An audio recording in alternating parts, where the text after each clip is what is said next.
Bonjour et bienvenue.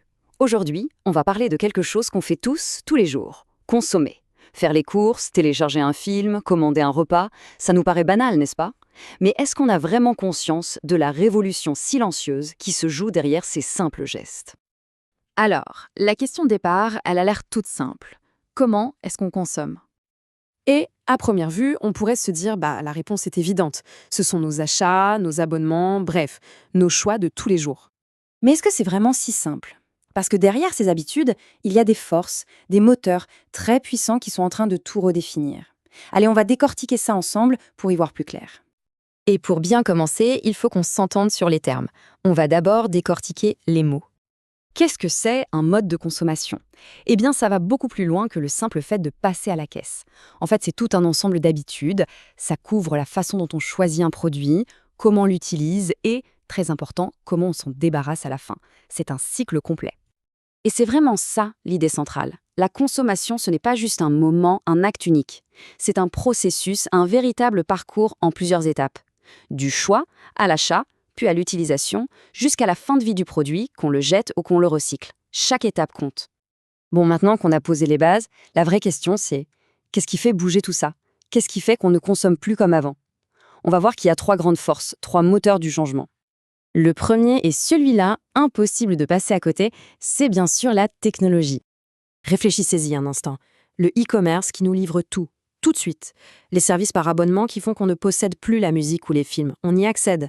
Les applications de seconde main qui donnent une nouvelle vie à nos objets, et même le paiement sans contact qui rend la transaction quasi invisible.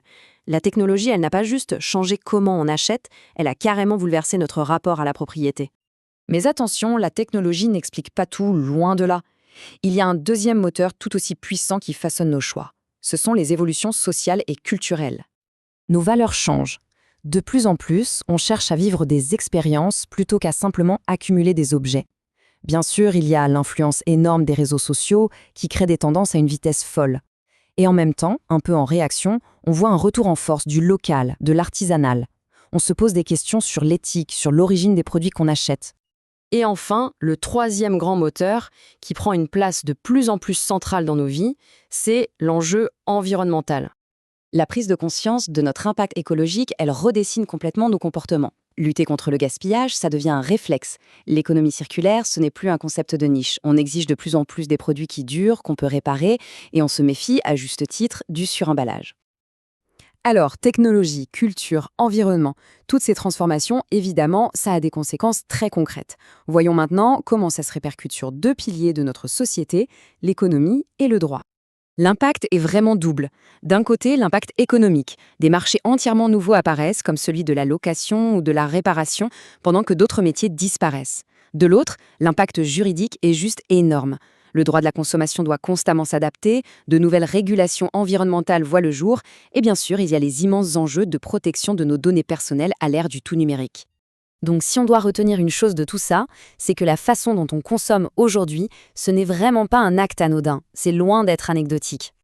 En fait, elle dessine, elle sculpte activement le monde de demain.